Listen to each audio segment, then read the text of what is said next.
விண்வெளியை விரும்புறீங்களா? ஆனா அறிவியல் விஷயங்கள் அவ்வளவு பிடிக்காதா?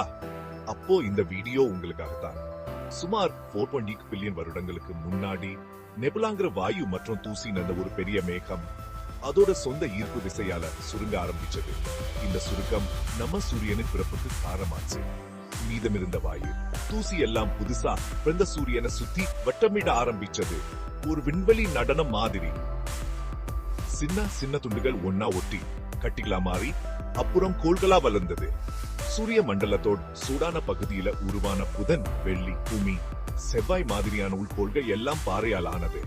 வெளிப்புற கோள்களான வியாழன், சனி, யுரேனஸ், நெப்டியூன் எல்லாம் வாயு ராட்சர்கள். ஏன்னா அவை குளிர்ந்த பகுதியில உருவாயிடுச்சு. இப்படித்தான் வாயு தூசி மேகத்திலிருந்து நம்ம வீடா நினைக்கிற இந்த அற்புதமான விண்வெளி பகுதி உருவாகி இருக்கு. ரொம்ப சூப்பரா இல்லையா?